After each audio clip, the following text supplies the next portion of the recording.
Que maravilha! Vamos à mensagem de hoje do nosso Bom Dia com a Palavra. Eu quero compartilhar com vocês de um trecho de uma história magnífica, sensacional, muito interessante mesmo, que aliás eu recomendo que você faça a leitura dela posteriormente, tá bom? Eu quero ler aqui, irmãos, o que está escrito no livro de Esther.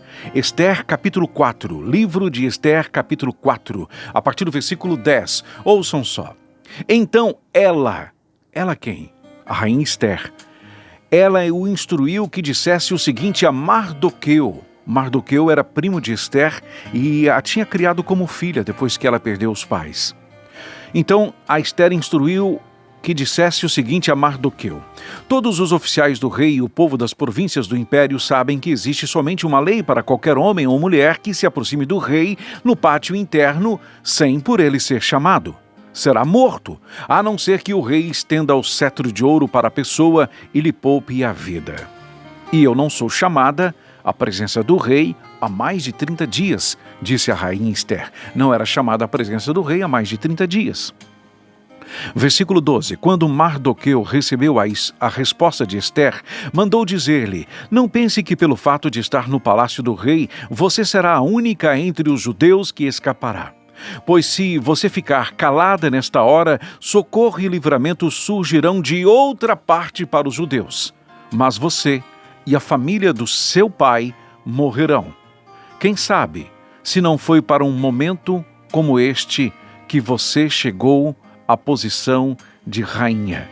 Quem sabe, se não foi para um momento como este que você chegou à posição de rainha. Capítulo 5, versículo 7. E Esther respondeu: este é o meu pedido e o meu desejo. Se o rei tem consideração por mim e se lhe agrada atender e conceder o meu pedido, que o rei e Amã venham amanhã ao banquete que lhes preparei, então responderei à pergunta do rei. A Esther tinha tido permissão para chegar próximo ao rei. E o rei lhe perguntou: qual é o seu pedido, Esther? E ela preparou um banquete, inclusive para esse tal de Amã. Amã era o sujeito que tinha armado um plano para acabar com os judeus. Está entendendo parte da história? O importante é que você leia toda a história. E então, a Esther diz aqui, no capítulo 7. Então a rainha Esther, capítulo 7, versículo 3. Então a rainha Esther respondeu: se posso contar com o favor do rei, se isso lhe agrada, poupe a minha vida e a vida do meu povo. Este é o meu pedido e o meu desejo. Pois eu e meu povo fomos vendidos para destruição, morte e aniquilação. Se apenas tivéssemos sido vendidos como escravos e escravas, eu teria ficado em silêncio, porque nenhuma aflição como essa justificaria perturbar o rei. O rei Xerxes perguntou à rainha Esther: quem se atreveu a uma coisa dessas? Onde está ele?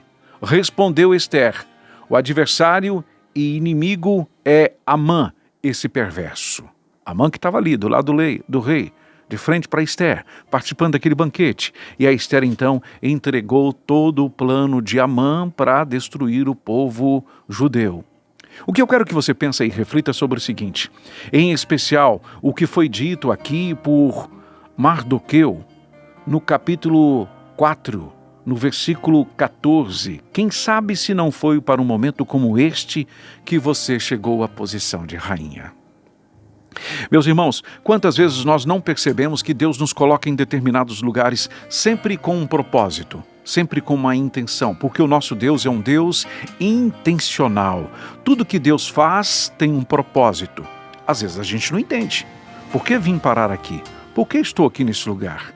Por que nasci nessa família? Por que nasci nesse lugar? Por que permaneço ainda neste ministério?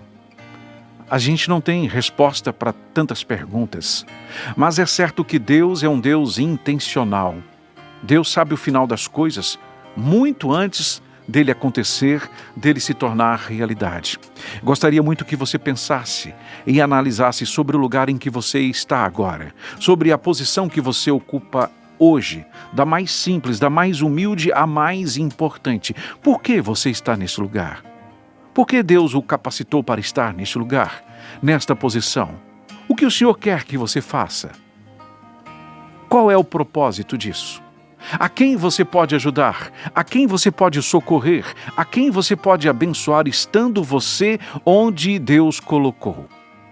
É importante a gente entender isso, porque isso traz propósito para nossas vidas. Isso traz alegria para as nossas vidas. Isso traz objetivos para as nossas vidas. Isso nos faz acordar pela manhã e sermos gratos pela oportunidade de mais uma vez viver os propósitos de Deus. E como é que vamos entender quais são esses propósitos? Sendo sensíveis à voz do Espírito Santo, deixando que o Espírito Santo nos guie, pedindo ao Senhor que através do Espírito Santo nos mostre qual é o seu propósito, quais são os seus propósitos, seus planos, e de que forma eu posso fazer a minha parte, o que devo eu fazer para agradar ao Senhor, para socorrer quem precisa, para abençoar quem precisa de uma palavra. Porque o Senhor tem me sustentado até hoje no lugar onde estou, apesar das perseguições, apesar das traições, apesar dos meus erros, dos meus pecados. Há um propósito nisso. Amém? Quer ser chegado de Deus, amigo de Deus? Faça o que agrada ao Senhor. Ah, Gandra, mas isso que você está dizendo é próprio daqueles que ocupam posição de chefia, de liderança? Não, de forma alguma. É para aqueles que ocupam a posição de servo, independente do cargo que receberam, da nomeação do seu cargo, posição de servo do Senhor. Isso é para todos nós, irmãos. Todos nós temos um propósito diante de Deus a cumprir. Fortaleça-se na fé, na leitura da palavra do Senhor, na oração, para fazer aquilo que agrada ao Senhor, mesmo não entendendo agora. Ah, mas onde eu estou não é possível que tenha algum propósito aqui, não é possível. Tem propósito sim, meu irmão, tem. Deus te colocou, te plantou onde você está com algum propósito. Vamos descobrir isso, em nome de Jesus. É por isso que nós oramos neste momento pedindo ao Senhor que nos ajude a encontrar, a descobrir qual é o propósito. Por que, Senhor, me colocou neste lugar? É para um momento como este? Nesta posição? É para salvar alguém? É para abençoar alguém? É para que seja bênção para minha família? Pai, em nome de Jesus, nós te pedimos, Pai, perdão. Tenha misericórdia de nós, Pai, pelas vezes em que nós relutamos em viver aquilo que agrada ao Senhor. Às vezes, inclusive, Pai, que murmuramos, Pai, perdoa-nos, tenha misericórdia de nós. Pai, ensina-nos a fazer aquilo que agrada ao Senhor. Ensina-nos a enxergar aquilo que o Senhor tem como propósito. Ensina-nos, Pai, a perceber de que forma podemos ser abençoadores no lugar onde estamos hoje, neste momento, Pai, em nome de Jesus. Sei que muitas vezes eu não entendi, não compreendi o porquê. O porquê, Pai? O porquê de não estar naquele momento no lugar onde eu gostaria de estar. O momento de estar onde eu estou. O porquê de estar onde estou. Me perdoe se muitas vezes não entendi. Me coloco à disposição do Senhor, Pai. Oro pedindo ao Senhor que perdoe também aos meus irmãos que não compreenderam, Pai, o propósito, o objetivo, a causa. Seja feita a Tua vontade, Senhor.